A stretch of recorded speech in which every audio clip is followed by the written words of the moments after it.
Todos los asistentes están en modo de solo escucha.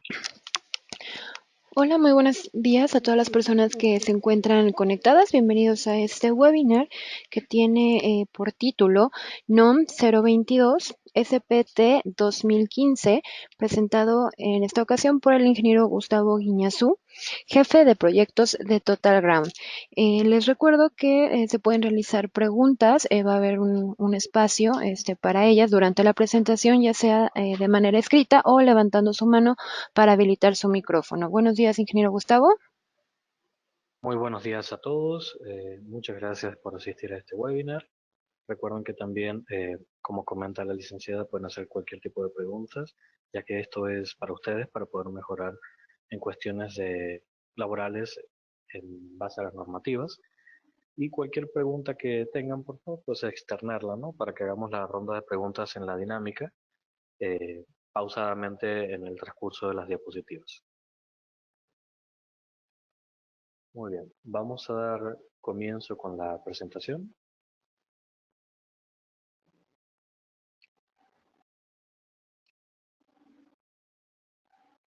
Muy bien, vamos a tener lo que es la descripción o básicamente la traducción de esta normativa, la NOM 022 de la Secretaría de Trabajo y Previsión Social 2015, la cual nos indica los riesgos de electricidad estática en cualquier tipo de centro de trabajo y sus condiciones de seguridad. El objetivo básico de esta normativa es establecer la seguridad en todos los centros de trabajo, llámese por centro de trabajo cualquier tipo de lugar donde haya personal.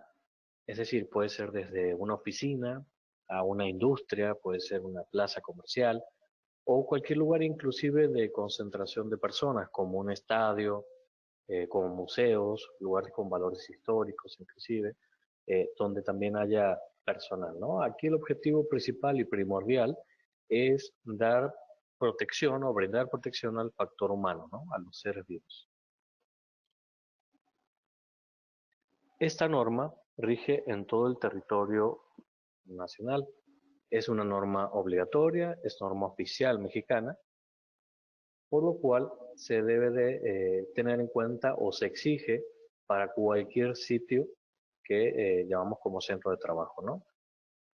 En este caso lo hace dar cumplimiento a lo que vendría siendo la Secretaría de Trabajo y Previsión Social o en su defecto protección civil, ya que ante cualquier riesgo que se encuentre, se corre el riesgo, se corre con el riesgo económico básicamente de que se clausure el lugar si no están las condiciones o se les dan prórrogas o se les dan emplazamientos para que puedan mejorar las condiciones de seguridad del sitio y así proveer un ambiente seguro a los trabajadores. Muy bien, para empezar en la parte principal del capítulo 1, 2 y 3 de esta normativa, tenemos lo que son básicamente las definiciones y las referencias. Esta norma está referenciada en las normas nacionales también, la NOM 001 CD 2012 y la NMX J549 ANSE 2005. La primera que mencioné es la de utilización eléctrica, como todos ya deben de conocer, y la segunda es la norma voluntaria de sistemas de pararrayos o de protección contra tormentas eléctricas. En todas estas definiciones, pues básicamente nos va a indicar también lo que es cada punto, lo que se define en cuanto a descargas atmosféricas de cada capítulo. Tengan entendido también ustedes que cada capítulo va a estar indicando las obligaciones o exigencias que esta normativa va a colocar como pauta mínima para poder establecer una condición de seguridad. Sin embargo, no es algo que te hable a detalle sobre la protección, más bien te referencia directamente a estas dos normativas que acabo de mencionar para que se vea algo más a detalle. Por ejemplo, en la NOM 001 C 2012 se utiliza el artículo 250 del sistema de tierras para la construcción del sistema de tierras, la buena práctica o en sí los ejemplos a seguir. Y para los sistemas de pararrayos se ve la construcción en la NMX J549, como lo había mencionado anteriormente. Muy bien, ya que saltamos estos capítulos de definiciones y referencias en la normativa, pasamos a lo que es el capítulo 5, que son las obligaciones del patrón, del dueño de la empresa, del dueño del inmueble, el cual como básico o como mínimo debe de establecer las condiciones de seguridad para todos los trabajadores. ¿Cómo lo hace esto? Tratando de realizar un reporte anual en el estado de los sistemas de seguridad que tiene, partiendo desde el sistema de puesta a tierra. Para poder hacer esto tiene que hacer un estudio de resistencia en cada punto que tiene el sistema de puesta a tierra para ver si cumple con los requerimientos de la normativa, que vamos a ver un poquito más adelante en el capítulo 7. También su obligación es capacitar o adiestrar al personal, al menos un determinado porcentaje de los mismos, para que posteriormente este personal lo haga mediante o capacite al resto de sus compañeros mediante las capacitaciones internas. En este caso, nosotros como Total Ground los apoyamos a ustedes, APSA, y a sus clientes a través de las certificaciones en las cuales emitimos el DS3, que indica lo que es la protección de esta normativa, protección integral ante las corrientes no deseadas en centros de trabajo. En este caso, pues para el valor agregado para sus clientes sería el hecho que este S3 tiene valor curricular y normalmente si el personal de mantenimiento está ya capacitado, también es una forma de demostrar a la STPS y a Protección Civil que ya el personal tiene el conocimiento sobre este tipo de riesgos. Muy bien.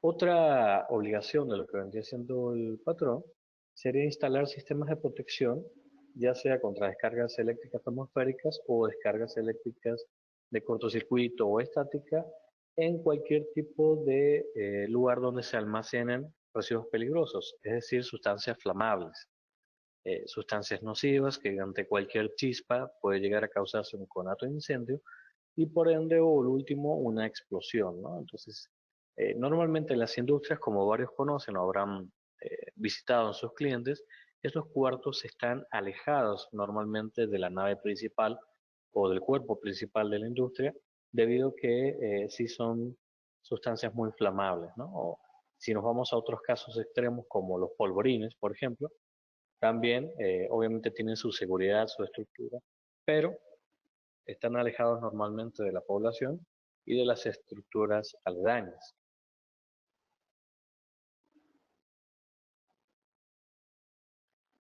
Muy bien, en el capítulo 6 ya tenemos lo que son las obligaciones de los trabajadores.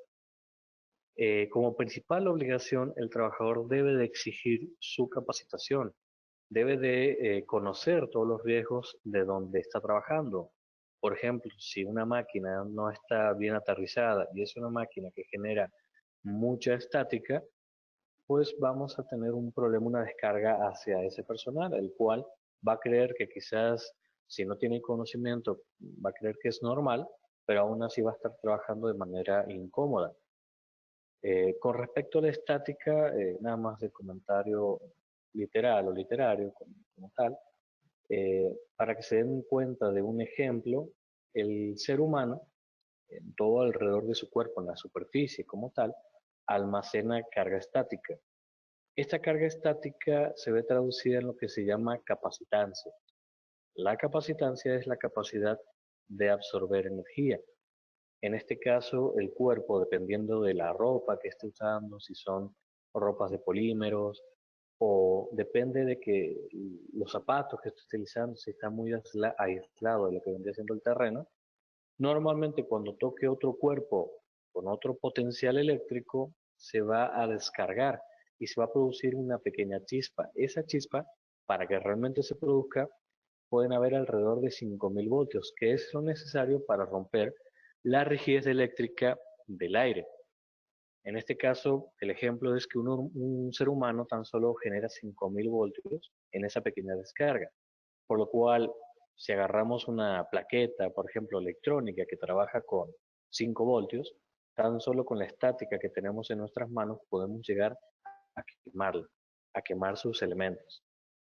Ahora, si nos vamos más lejos y algo un poquito más exagerado, por ejemplo, el vehículo o una pipa que transporte combustible, mediante la fricción del viento, estos cuerpos se van a estar cargando. Si como tienen mayor volumen, se van a cargar con mayor cantidad de energía. Es decir, su voltaje puede superar de los 10.000 a los 20.000 voltios en esa fracción de segundo. Y si hablamos ya de una máquina como una banda transportadora, puede llegar a generar hasta 100.000 voltios. ¿Qué pasa? Estos voltajes son muy alarmantes si los vemos de esta manera, pero realmente como tienen una pequeña carga eléctrica, una pequeña corriente, no resultan en una electrificación. Sin embargo, mientras mayor voltaje haya, porque hay mayor concentración de cargas estáticas, vamos a tener mayor probabilidad de que esa chispa se cree. Y cuando esa chispa se cree, si tenemos elementos flamables, como lo había mencionado anteriormente, podemos llegar más rápido a la condición de un conato de incendio o una explosión, tan solo en fábricas de químicos o en lugares que están manipulando el combustible, como una gasolinera. Para gasolineras también, pues tienen sus normativas, las normativas de referencia federal de Pemex, y compran también la unión o lo que vendría siendo la buena construcción en base a la NOM 001 y en base a la NMX J549. Todas las normativas se referencian a esas porque son las principales. Muy bien. Otra de las obligaciones de los trabajadores básicamente es levantar la mano cuando alcanza a ver una problemática, es decir, cuando ya sabe el peligro que tienen las instalaciones y ve una zona de riesgo o de peligro latente, tiene que reportar ese tipo de conducta o ese tipo de instalación y tratar de, inclusive con el patrón, ver una solución para lo mismo, aunque sea más obligación del patrón que del trabajador como tal. Muy bien. Continuando con los capítulos, tenemos el capítulo 7, que es la condición de seguridad. ¿A qué se refiere con esto? Básicamente se refiere a cómo podemos controlar cualquier tipo de corriente no deseada, principalmente la descarga estática, que es la más común de todas. En este caso, tenemos que analizar varios puntos. Se tiene que analizar el tipo de instalación que vamos a estar teniendo, si es un cuarto de residuos peligrosos, un cuarto de químicos, si es un cuarto de explosivos. Tenemos que analizar para poder proveer la mejor solución posible. Hay prácticamente dos soluciones. Una es el sistema de puesta a tierra, tener en condiciones el sistema de puesta a tierra. ¿Cómo hacemos esto? Lo hacemos a través de la medición que había comentado anteriormente, que es una obligación del patrón en su reporte anual, con un termómetro de picas, que es el método aprobado. Se llama método de calidad de tensión, método de calidad de potencial, método de Wenner se le llama también, o método del 62%. Muchas veces lo van a escuchar de cualquiera de ese tipo de denominaciones. Al realizar la medición se hace o se comprende de una manera específica, se ve eso en el capítulo 9. Aquí en el capítulo de 7.2 podemos ver que en el inciso C1 nos dice que la máxima resistencia, entendiéndose por resistencia la oposición al paso de los electrones, la máxima resistencia que tiene que haber en un sistema de puesta a tierra de pararrayos debe ser de 10 ohms. Y este sistema debe estar separado equipotencialmente del resto a la hora de medir.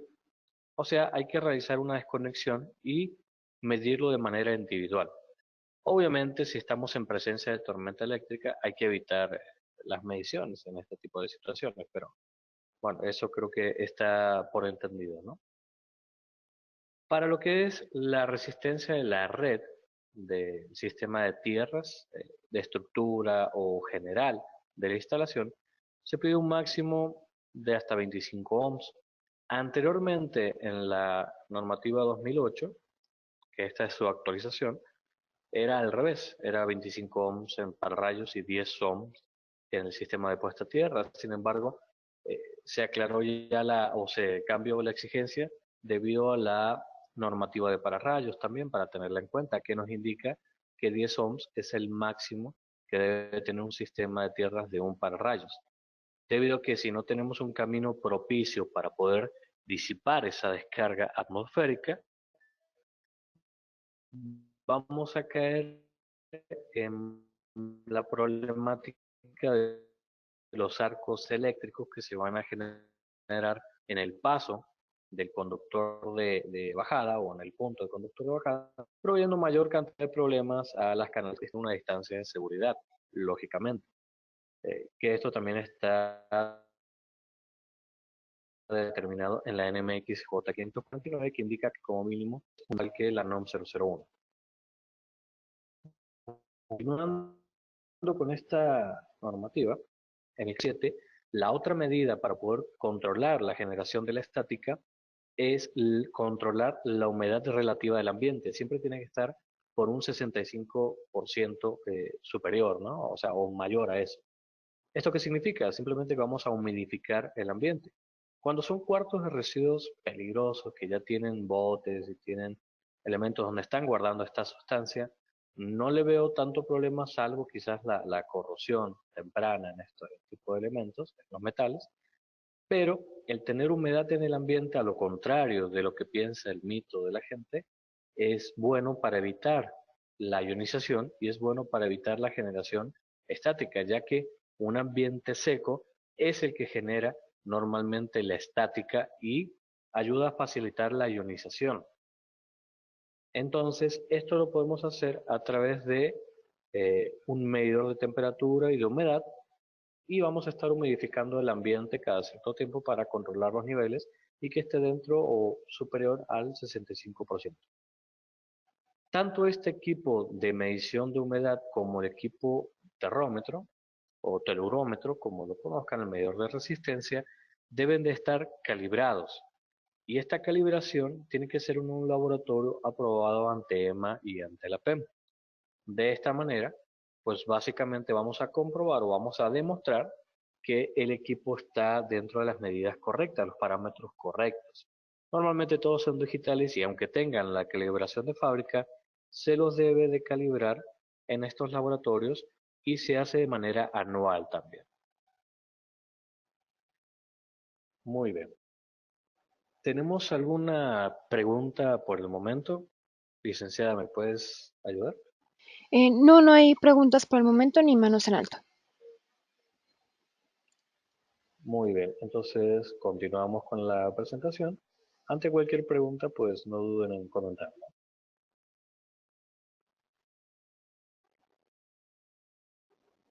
Ok, hay... Muy bien, aquí tenemos... Sí, Ok. Ah, no.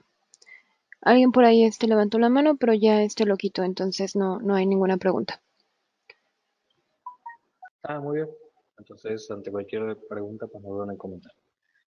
Aquí tenemos ejemplos de algunos dispositivos que generan una gran cantidad de estática. Normalmente cualquier tipo de elemento rotativo, inclusive las bandas transportadoras, los lugares de compresión de aire, lo que vendría siendo cualquier tipo de giro en piezas mecánicas. Todo esto va a generar una fricción y una carga estática que, como mencioné, dependiendo de el tamaño de la máquina o el material que estemos teniendo, se va a generar un gran voltaje. Un ejemplo también, donde están las fábricas de papel, son las que generan mayor cantidad estática. Pueden llegar a generar hasta 140.000 voltios. El papel se carga estáticamente muy rápido porque es una superficie lisa, ¿no? Entonces, en este caso, ese tipo de industrias requieren una gran cantidad de sistemas de tierras para todo el momento estar drenando la estática, evitando que ésta se acumule. El problema es cuando se acumula. Hay lugares como las industrias de electrónica, que crean plaquetas, donde se debe tener muchos medios de seguridad. Aparte de estas dos medidas que tenemos, pero más que nada para el cuerpo humano, aparte del sistema de tierras y lo que vendría siendo la humedad relativa del ambiente, se le proveen lo que vendría siendo pulseras antiestáticas a las personas. Esta pulsera simplemente es algo que se coloca en la piel a modo de pulsera y se une a un sistema de tierra cercano, ya sea en un tablero o donde se esté trabajando, ¿no? Para evitar la acumulación estática en el cuerpo. o inclusive en los pies se colocan también cintillas que vienen con un pequeño hilo de cobre que nos ayuda a estar en contacto con el terreno, con tierra o el piso, para evitar la acumulación estática en nuestro cuerpo. Y si no, también hay otros puntos que está aunado al sistema de tierras, pero se llama barra ISD. Es una barra o un sistema de descarga estática, Static System Discharge. De esta manera, cuando entra un personal a una determinada habitación donde no tiene que haber una acumulación estática, toca la barra de tierras, es una barra común, no hace falta que esté agujereada, la toca y esta está vinculada al sistema de tierras, por lo cual cualquier estática que haya en el cuerpo se va a drenar a lo que vendría siendo el sistema de tierras. En ese tipo de lugares también se les proveen ropas o uniformes que evitan la acumulación estática al personal. De esta manera también no se carga tanto, ¿no? Salvo con los movimientos del cuerpo o la energía que estamos nosotros consumiendo a través de los químicos, ¿no? De los alimentos que consumimos normalmente. Hay una pregunta Muy bien, dígame. de Héctor Casas y es, ¿se recomienda unir el neutro a la barra de tierras físicas? Muy bien. El neutro en el único punto que se debe unir al sistema de puesta a tierra es en el tablero principal o en el transformador. Se debe de unir porque aquí en México lo que vendría siendo el neutro nace de la tierra y no es aislado, sino es conectado sólidamente a tierra, se le llama. Por lo cual este neutro nace de la estrella de un transformador. Si ustedes ven un transformador, el primario viene con H1, H2, H3, que es la media o alta tensión, y después en el secundario del transformador sale X1, 2, 3 y X0. Entran tres cables, salen cuatro. Internamente las tres fases en el lado de baja tensión se unen en un solo punto.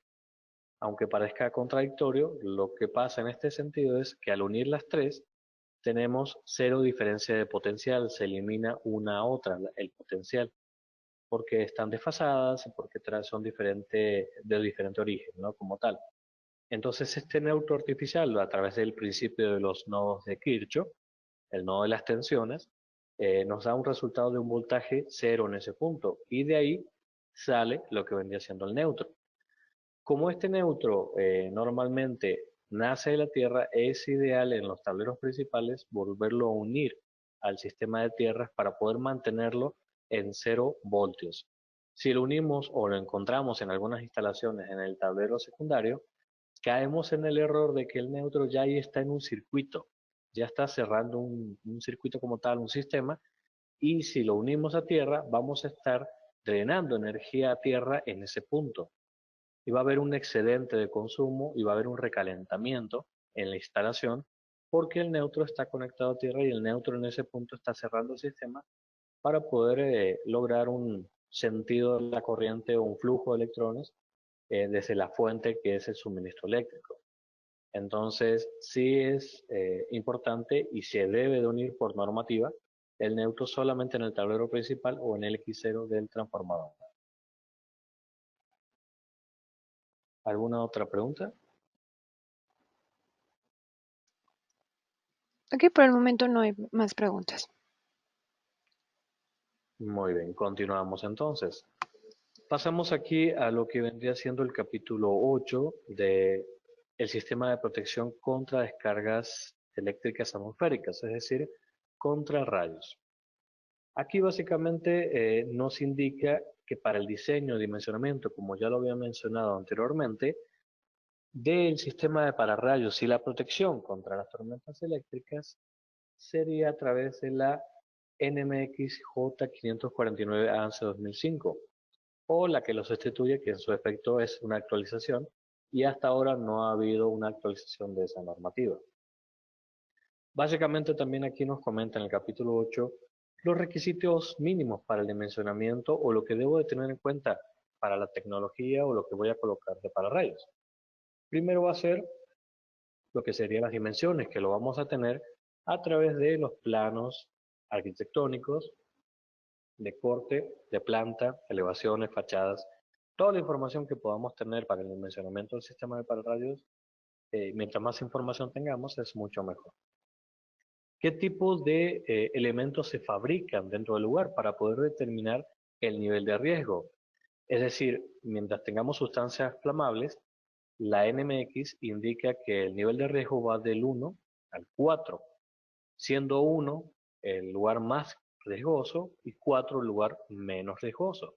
En este caso, 4 sería una residencia, por ejemplo. Y nivel 1 o 2 sería cualquier industria de químicos o de cualquier elemento donde tengamos maquinarias y tengamos una gran concentración de personas. Lugares con valores históricos también entran dentro del nivel 1 o 2. Se debe tener también en cuenta la cantidad de rayos que caen por kilómetro cuadrado por año en una zona. Este mapa también está en la NMX, se llama mapa heurístico, es proveído por CFE desde el 92, tampoco se ha actualizado demasiado. Quizás el más actualizado sea en la página de la NASA, donde está el nivel de isodensidad mundial, pero también lo hacen a grandes rasgos, no lo diferencian tampoco por estados, sino por países. En este caso, para que se den un ejemplo, Jalisco es una zona de baja a media isodensidad, es decir, caen hasta 4 rayos por kilómetro cuadrado por año. Es decir, en una zona de 1000 metros por 1000 metros, cae 4 rayos en el año, un rayo cada 3 meses. ¿Sí? En México, por ejemplo, es una zona de alta isodensidad por altura, por materiales que hay en el terreno, por diferentes factores, y pueden caer hasta 10 rayos por kilómetro cuadrado por año, es decir, que le caen 10 rayos al año y un rayo casi al mes. En una zona tan solo de 1000 metros por 1000 metros es muy probable que le caiga un rayo. Estas probabilidades se aumentan a medida que tenemos zonas de mayor altura o estructuras de mayor altura. De esta manera son más prominentes a que le caiga un rayo, ya que las estructuras están vinculadas a tierra y el rayo lo que busca es su camino a tierra, a través de la estructura que puede ser metálica, que puede ser inclusive de concreto armado y aún así va a tener cimientos y va a estar ligada al terreno. ¿Sí? Después se debe tener en cuenta la tecnología que se va a utilizar del sistema de pararrayos. ¿Qué tipo de tecnología? Si va a ser de cebado, punta pasiva, Franklin, maciza, tecnología Total Ground, de los KDA o diferentes tecnologías que se manejan hoy en el mercado. Dependiendo de la tecnología es el grado de cobertura y es el diámetro de protección y la seguridad que se brinda a los usuarios.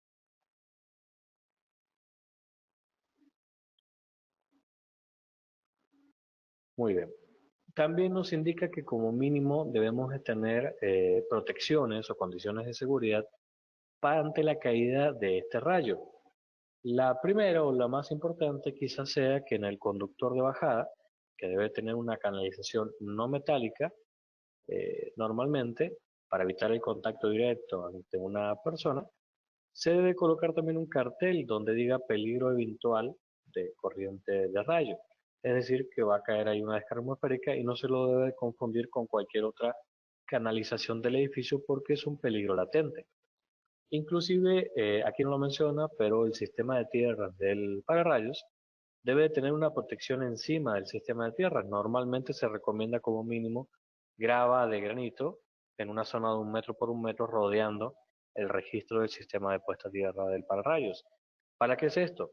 Simplemente es que si cae un rayo y alguien está parado sobre el registro, evitar que el campo electromagnético que surge a la hora de haber un flujo de electrones electrifique a la persona a través de las gradientes de potencial. Es decir, tiene que tener unas tensiones de paso y contacto mayores a las gradientes de potencial que va a generar el rayo. Y para ayudar a estas gradientes de potencial a que sean menores, se debe colocar una capa superficial de protección a este sistema de tierras. Muy bien. También otra de las medidas que nos habla sería la unión equipotencial. Unión equipotencial externa entre sistemas de puesta a tierra. A esto se le llama grounding. El grounding básicamente es la unión entre todos los sistemas de tierras que estén en el predio. Esta es una obligación normativa, no solo esta normativa lo indica, también lo hace la NMX y también lo hace la NOM 001 en su artículo 250. Hay una pregunta Dígame. de Michelle que dice, ¿existe alguna norma particular para la conexión a tierra de los camiones que distribuyen gas LP en instituciones educativas? Bueno, normalmente como es hidrocarburo, entra en lo que son las normas de referencia federal de Pemex. En este caso, para la construcción de los sistemas de tierras de ese tipo de índoles, está la NRF 070 y apoyándose también en la NRF 048. Estas normativas indican las mejores protecciones para este tipo de elementos, pero inclusive esta normativa nos está indicando también la protección cuando tenemos este tipo de sustancias. Cuando son pipas o camiones que transportan combustible, el procedimiento general es que el camión o la pipa debe tener sus pinzas de conexión, tanto en la manguera como en la estructura de lo que vendría siendo la troca o el camión, y conectarse al sistema de tierras para estar al mismo potencial que el tanque que vamos a rellenar o cargar o vaciar en su defecto.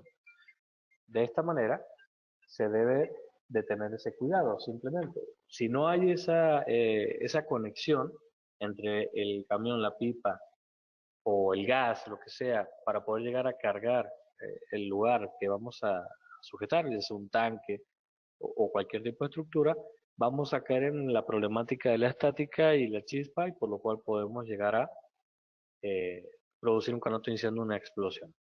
En estas personas o estas empresas que proveen el servicio de gas, normalmente en pipas de esta manera, o ya sea cualquier tipo de combustible, ellos a veces traen una varillita pequeña que la conectan al jardín ahí cercano y ahí colocan lo que vendría siendo la manguera y aparte la estructura del camión. Pero muy poca gente lo hace, por eso también hay tantos accidentes. Ya cuando hablamos de gasolineras, pues están obligados, ¿no? A través de las normas de Pemex y aún así a veces también no lo hacen, ¿no? Porque desconocen los riesgos o son ignorantes en cuanto al riesgo que pueden llegar a ocasionarse.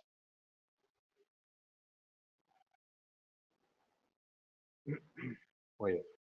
Continuando con lo que vendría siendo la presentación, en el mismo capítulo 8, sí, dime, ¿me vas a decir algo? Ok, hay otra pregunta de Héctor Ajá. Casas que comenta, nuestra red de tierras físicas de distribución y de cómputo y la de equipos, contenedores, etcétera, ¿se debe unir a la red tierras del pararrayos?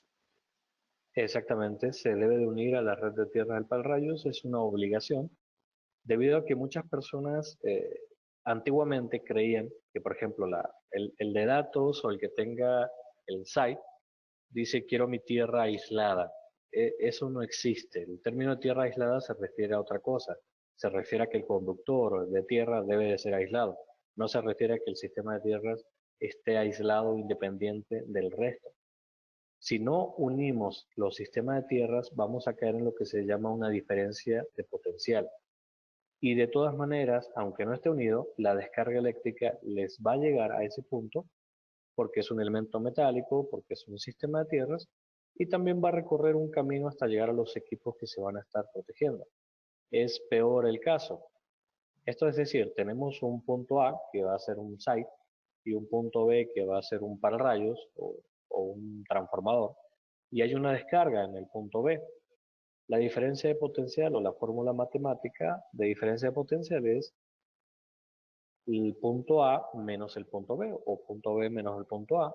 Si fuera de un lado que hay 100.000 voltios, del otro lado hay 0 voltios, la diferencia va a ser 100.000 voltios de todas formas. Entonces va a recorrer el terreno, que es un mal conductor, pero aún así se puede recorrer lo que vendría siendo la energía de ese camino, debido a que no se puede oponer con su resistencia al terreno y termina siendo un conductor, un mal conductor, por lo cual se sale del terreno muchas veces la descarga y llega a todo lo que esté cercano, electrificándolo, ¿no? A través de gradientes de potencial.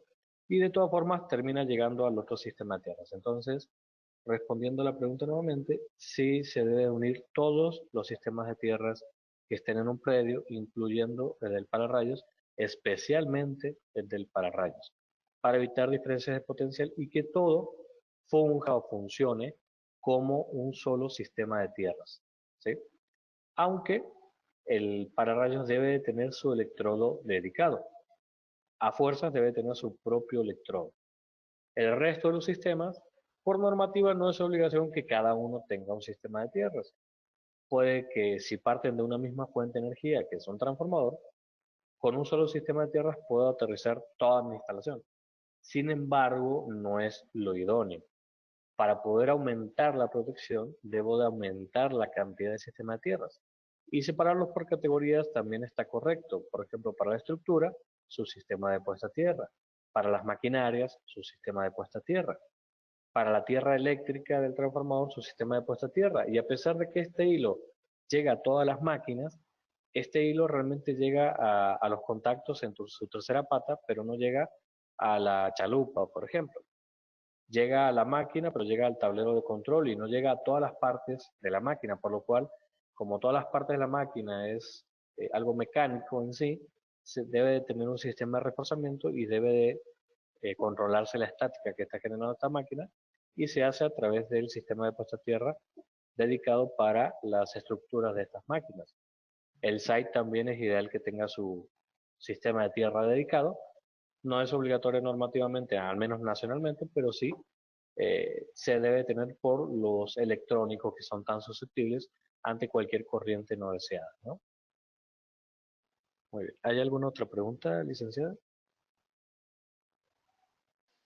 No, por el momento ya no hay más preguntas. Muy bien. Entonces vamos a continuar la presentación. Tenemos aquí nuevamente en lo que viene siendo el resto del capítulo 8.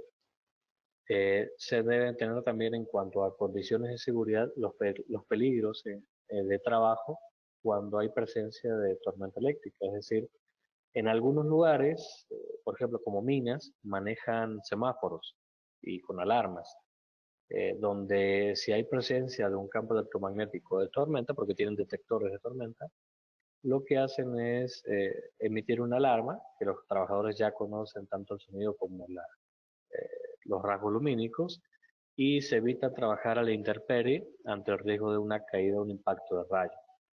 En lugares como parques o tirolesas o lugares de teleféricos, también se deben de manejar este tipo de semáforos, no todos lo hacen, por ejemplo en parques de diversiones como Xcaret o cosas así, eh, los manejan algunos, pero algunos no les interesa, pero como tenemos tanta cantidad de árboles o estructuras de gran altura, es muy probable que caiga rayos y como es lugar de concentración de personas, una de las medidas también de condición de seguridad sería manejar este tipo de alertas o semáforos para evitar daños al factor humano a las personas, ¿no? Muy bien, aquí se vuelve a mencionar lo que vendría siendo que el sistema de pararrayos se debe interconectar con todos los sistemas de puesta a tierra existentes y también se debe o se indica que en el capítulo siguiente, ya sea el capítulo 9, se puede llegar a realizar la medición de la red del sistema de pararrayos para ver si está dentro de las condiciones que se solicitan y aparte se debe medir de manera individual. En esta normativa, al igual que cualquier normativa nacional e internacional, se indica que los sistemas de pararrayos o tecnologías que se utilicen deben ser o no deben estar fabricados con sustancias radioactivas.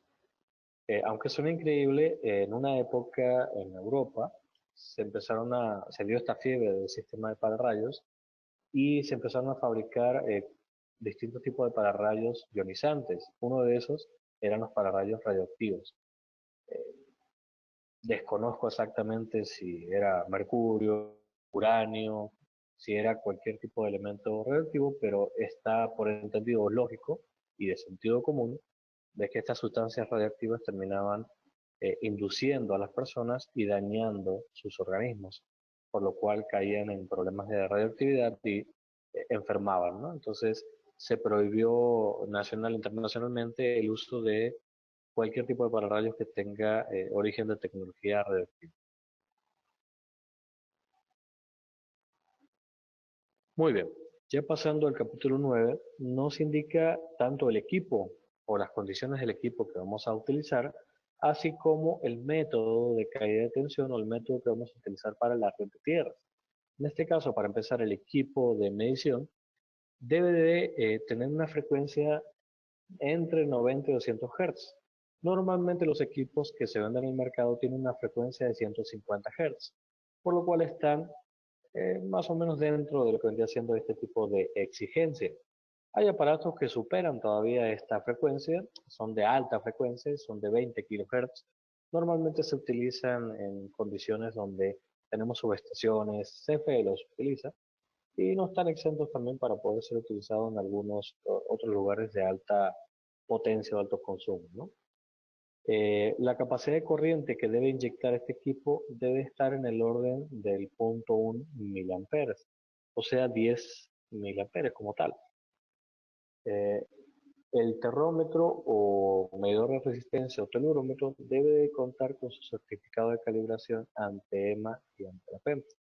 Normalmente cualquier laboratorio que se dedique a calibrar estos equipos anualmente pues cuenta con esta certificación, por lo cual normalmente la evidencia de que hay una certificación en el equipo es que tiene una calcomanía, ¿no? Con un código QR o simplemente con la fecha de calibración y la fecha de vencimiento de esta calibración.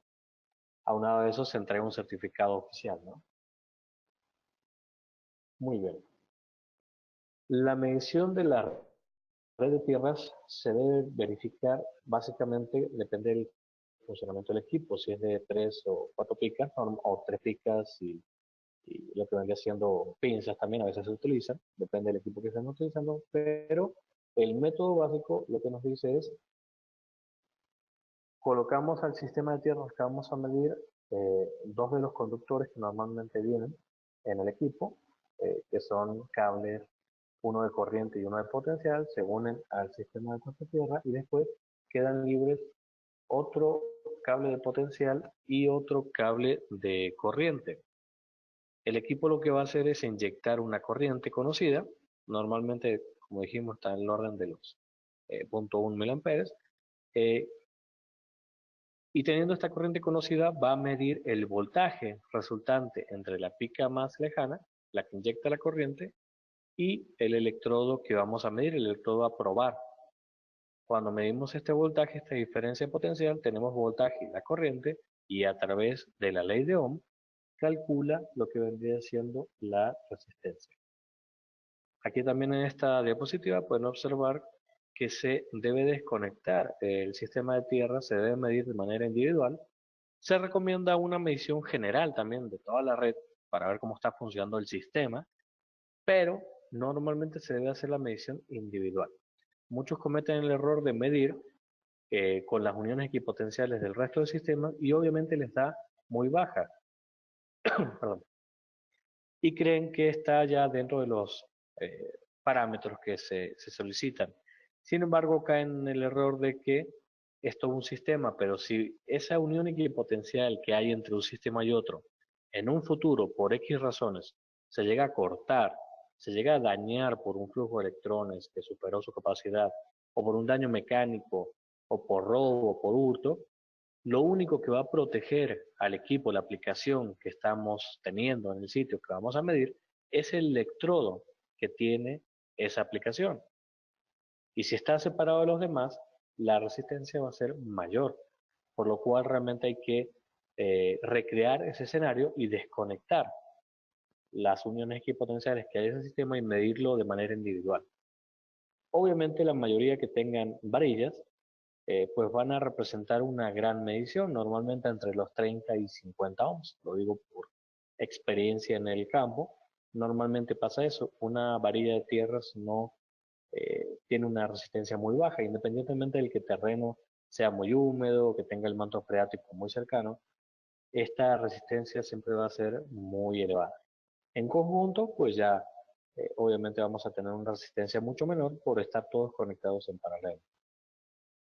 Muy bien, acá nuevamente se está comentando lo que vendría siendo el método de caída. Se tienen dos electrodos, uno llamado C1, que corresponde al electrodo que vamos a medir. Un electrodo auxiliar denominado C2 es el que vamos a colocar a 20 metros, a 50 metros, depende de la longitud del cable que tenga el equipo. Y después tenemos un electrodo o pica con un cable que se llama P1 o de potencial. Y este se va a colocar primero a 1 metro de distancia del electrodo de prueba y después se va a correr de manera lineal cada 3 metros. Esa es la primera medición. De esta manera vamos a poder completar una gráfica. Este electrodo se va a mover hasta los 19 metros, que va a ser a 1 metro cercano del electrodo donde lo colocamos a 20 metros, ¿no? A medida que yo lo voy alejando del electrodo que estoy midiendo, la resistencia va a ir aumentando hasta el punto donde se tiene que hacer una parte plana en esta gráfica, y ahí normalmente debe de ser la distancia del 62%. Es decir, si 20 metros es el 100%, el 62% donde esa curva se va a hacer plana, normalmente va a ser el 62% de ese 100, por lo cual serían 12 metros 40, un ejemplo, donde realmente me da la resistencia promedio de ese sistema de puesta a tierra, para poder saber si está dentro de las condiciones adecuadas. O me voy a la vieja usanza de que sumo todas las mediciones y las divido por el número de cantidad de mediciones y me da el promedio, ¿no?, de todas. Sin embargo, normalmente así se utiliza el método, ¿no?, como tal. En este caso, para el reporte que se va a elaborar, se debe de registrar como tal todas estas mediciones desde el metro y cada 3 metros, y también en qué puntos se hicieron, para poder ver el estado del sistema de tierras. Si no se está contento con la medición en un solo sentido, por cuestiones de que debajo del terreno hayan pasado cables de índole eléctrica o cables ya sea de otro sistema de puesta a tierra que esté unido al sistema de puesta a tierra actual, pues básicamente se puede hacer la medición en otro sentido. Todos los sentidos en que se mida y todas las mediciones, según la normativa, son válidas. ¿Por qué? Porque a la hora de que caiga una corriente en ese sistema de puesta a tierra, se va a repartir de manera concéntrica hacia todos los puntos. Sin embargo, dependiendo de la resistencia que tenga cada sentido, cada punto alrededor de ese sistema, va a recibir mayor cantidad de corriente o menor cantidad de corriente. Debido a que obviamente si hay menos resistencia, se facilita más el paso de la corriente eléctrica. Aquí tienen lo que vendría siendo la conexión, cómo se hace el electrodo de prueba, el P1 y el C2, ¿no? Y la curva que normalmente se va a formar a la hora de hacer la gráfica. Aquí tienen otro ejemplo un poquito más práctico. Este método también está determinado en la NMXJ 549. Y ven en la figura izquierda que el equipo inyecta una corriente conocida y la pica P1 mide el potencial y la vamos a corriendo desde 1 metro hasta cada 3 metros. A medida que lo aleje más del electrodo pica C1, voy a tener mayor resistencia. Aquí en la parte derecha tienen lo que vendría siendo la gráfica con cada punto, y esta gráfica va a ser distancia versus resistencia, ¿no?, como tal.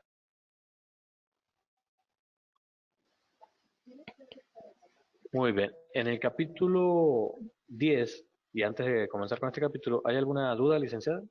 Ok, hay una pregunta de Héctor Casas. ¿La frecuencia de medida de resistencia a tierra recomiendas que sea anual? Sí, es anual y es una obligación, de hecho, de esta normativa, que sea cada 12 meses, que se haga un reporte, un estudio de resistencia, y muchas veces ese estudio de resistencia inclusive está acompañado por el estudio de resistividad. Resistividad es el estudio de la resistencia del terreno o las propiedades del terreno para oponerse al paso de la corriente, y normalmente ese dato se utiliza para poder redimensionar o reproyectar el sistema de puesta a tierra en el caso de que no esté dentro de los parámetros adecuados, ¿sí? Entonces, se hace de manera anual, normalmente los dos, para poder estar brindando la seguridad que es el objetivo del sistema de puesta a tierra a la infraestructura y a las personas. ¿Alguna otra duda? Que por el momento no hay ninguna otra duda. Muy bien, continuamos entonces. En el capítulo 10 de la normativa nos dice lo que es la capacitación y el adiestramiento, es decir, lo que normalmente debe de conocer el empleado para tener en cuenta los riesgos a los que se está sometiendo cuando esté manipulando, ya sea sustancias flamables o esté manipulando una determinada maquinaria. En esta capacitación que se le debe dar, que nosotros lo hacemos a través de la certificación, son todos los fundamentos técnicos y teóricos de la generación o comunicación de cualquier tipo de corriente no deseada, partiendo de la corriente estática, ¿no? Como tal. Los procesos también que involucran la generación de estas energías, ya sea de rayos, ya sea de cortocircuito, de estática, debe de tener el conocimiento, aunque sea el empleado, aunque no tenga el rubro, la base técnica, normalmente debe de conocer, aunque sea de manera superficial, todos estos riesgos, de cómo se generan las energías, cómo te pueden afectar y cómo se pueden solucionar, y cómo deben estar los sistemas de tierras idóneos para poder evitar lo que vendría siendo el riesgo hacia las personas. En el capítulo 11 nos indica que el patrón o el dueño de la empresa tiene la opción de contratar una UVIE, una unidad verificadora, para poder llevar a cabo estas mediciones, o un laboratorio de pruebas que se dedique también a realizar esto. Sin embargo, también se cae en el entendido que el aparato en sí está calibrado por un laboratorio de pruebas y está apto para poder presentarse en un informe, ya que está calibrado como tal. Entonces, se puede proveer estos servicios a cualquier tipo de usuario siempre y cuando tengamos el artefacto calibrado y se cumplan los lineamientos de esta normativa para la inspección visual y física y medición de los diferentes sistemas de protección. Hay que caer en el entendido que no somos una UBIE, ni nosotros como Total Ground, ni ustedes como APSA, pero sin embargo le podemos proveer este servicio al cliente para que conozca el estado de su sistema de tierras o inclusive puede presentar este reporte a las entidades que correspondan a la hora de que tengan una revisión o auditoría. Inclusive para auditorías internas les sirve mucho porque se conoce el estado del sistema de tierras y en caso de no estar en condiciones, se dan las soluciones adecuadas o hay puntos de mejora para poder realizarlo, ¿no? Muy bien, aquí tenemos prácticas o anexos que también tiene dicha normativa sobre la mejor el mejor aterrizamiento de lugares con sustancias flamables. Aquí tenemos en el ejemplo un bote donde se está manipulando un determinado combustible a través de una manguera, una bomba o un elemento que puede llegar a extraer o colocar este combustible. Y tenemos que el bote que vamos a estar rellenando debe estar al mismo potencial que el bote que está debajo, si no, se va a crear esta chispa. Aunque no lo crean, inclusive cuando sale la sustancia y llega a tocar el otro cuerpo, finalmente ahí es donde se genera la chispa. La misma sustancia la promulga. Hay diferentes tipos de sustancias. Hay sustancias que se cargan estáticamente mucho más rápido. La gasolina es una de ellas. Lo que vendría siendo cualquier tipo de alcohol, ¿sí? Los alcoholes o etanoles también pueden llegar a cargarse estáticamente porque su composición molecular así lo permite, a lo cual si ya tenemos otro cuerpo de diferente potencial, se va a crear esta chispa y se va a crear un conato de incendio, ¿no? En este caso. Para evitar eso, todos los cuerpos deben de estar al mismo potencial, unidos al sistema de tierras, en este caso lo hacen a través de caimanes. Aquí en la parte ya literal tenemos lo que vendría siendo los ejemplos de conexiones o de protección cuando tenemos bandas transportadoras, materiales donde fabricamos papel, donde se fabrican telas que se pueden cargar estáticamente mucho más, o donde tenemos equipos con máquinas rotativas, donde estamos generando también una estática, ¿no? O inclusive las tuberías donde se transporten elementos flamables, sustancias flamables, ¿no? Así como todas las conexiones que hay entre sí. Todo, absolutamente todo, debe estar unido aquí potencialmente al sistema de puesta a tierra para evitar la acumulación de estática y así proveer un medio seguro, ¿no?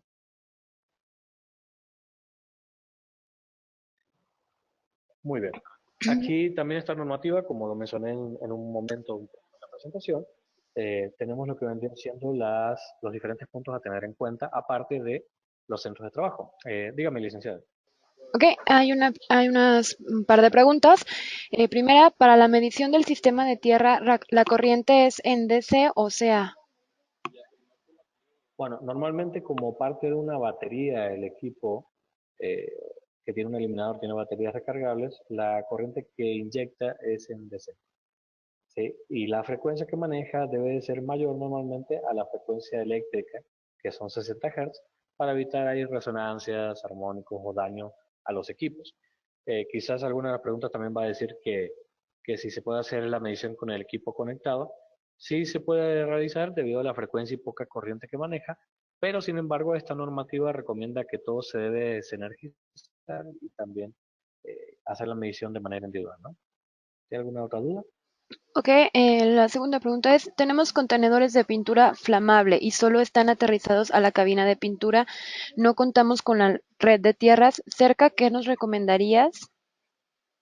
Muy bien, se recomendaría ahí colocar una barra de unión equipotencial, medir el sistema de puesta a tierra que tienen actualmente para ver si entra dentro de los parámetros, que debe ser como máximo 25 ohms, ideal sería 10 para evitar cualquier acumulación estática, y de ahí de la barra llevar caimanes hacia donde vamos a manipular estos botes de pintura, porque cuando están estáticos normalmente se puede llegar a generar estática o se puede llegar a generar algún punto de concentración de carga. Sin embargo, mientras no lo movamos o manipulemos la sustancia, en este caso la pintura, no va a haber ningún problema para la sustancia dentro del bote. Sin embargo, cuando ya vamos a vaciar o cargar de nuevo, ahí es donde está el problema.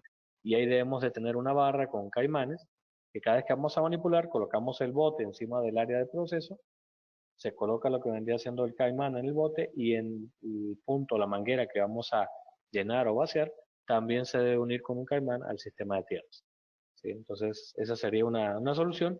Y si queremos mejorar todavía todo en este cuarto, todo lo que sea metálico que esté dentro de este cuarto se uniría a través de barras al sistema de puesta a tierra también.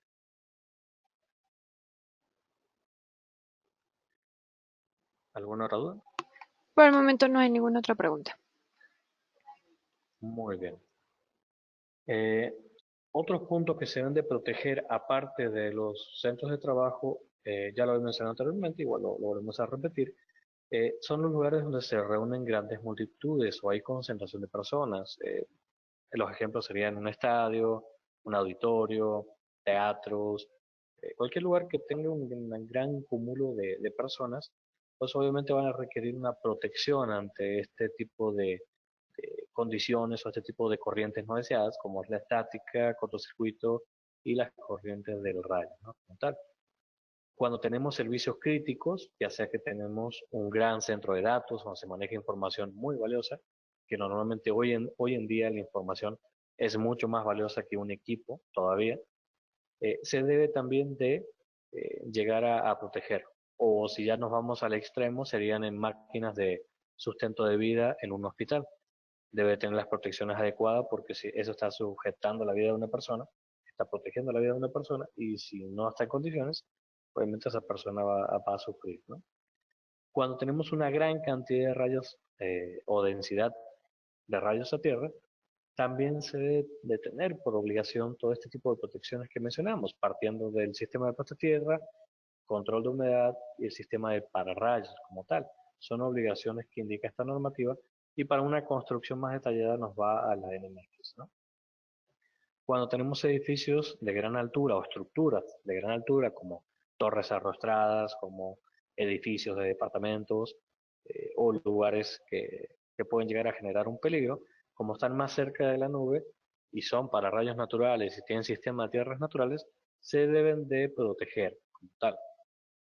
Y donde tenemos lugares arqueológicos o museos, lugares de patrimonio cultural, se debe de proteger también lo que vendría siendo todos estos sistemas. ¿Sí? Muy bien. ¿Hay alguna duda por ahora? No, no hay ninguna duda. Perfecto. Entonces, vamos a continuar. Ya estamos casi al final de la presentación.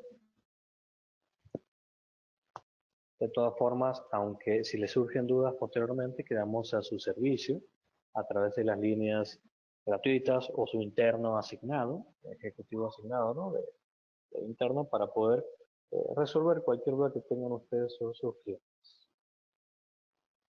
Nosotros como Total Ground, aparte de todos los sistemas que proveemos de protección eléctrica, podemos llegar a realizar capacitaciones presenciales a través de ABSA, certificaciones, CECAT como el que estamos teniendo en este momento, capacitaciones a distancia, ¿no?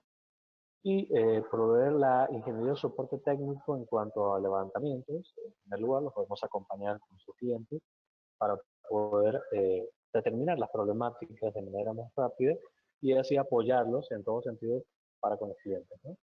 Al igual que, bueno, manejamos la ingeniería de cualquier tipo de proyecto, de sistema de rayos, mallas de sistema de tierras, capacitaciones inclusive para esto, cálculos de ingeniería sustentando todos los equipos que tenemos, al igual que las justificaciones normativas y sus certificados correspondientes.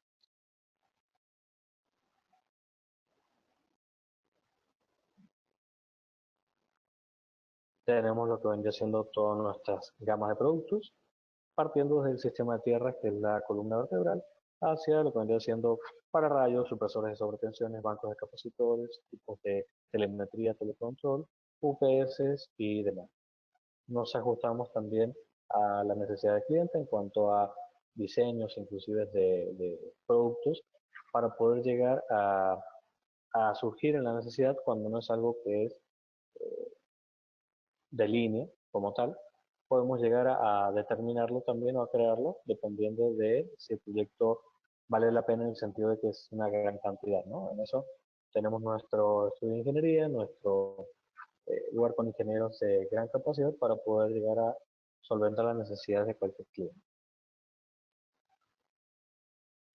Muy bien. Se les agradece a todos si no hay ninguna duda. Si hay alguna duda, por favor, me la externa en este momento. Si no, posteriormente a través de las líneas y el correo a través de APSA para que podamos llegar a resolverlo, ¿no? Pero se les agradece a todos haber prestado atención. Muy amables. No sé si hay alguna otra duda, licenciada, ¿me puedes comentar? Ok, por el momento no había surgido ninguna duda.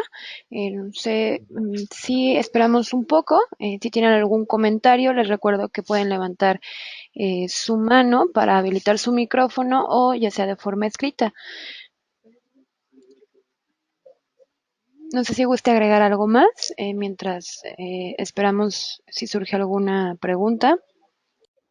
Por mí será todo. Nada más les recuerdo que estamos a su disposición ante cualquier duda, proyecto o lo que requieran en cuanto a nuestro apoyo, cuenten con ello en cuanto a soporte técnico e información técnica, ¿no? Para poder ayudarles a sus necesidades.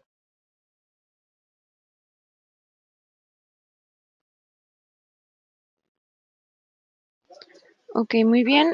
Al parecer no hay más preguntas ni comentarios.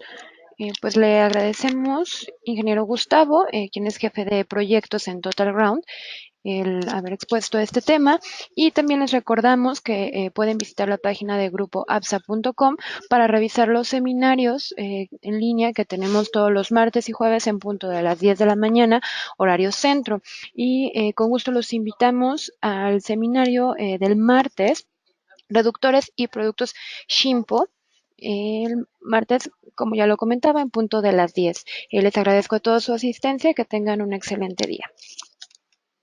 Muchas gracias, licenciada. Que tengan todos un excelente día. Hasta luego. Buen día.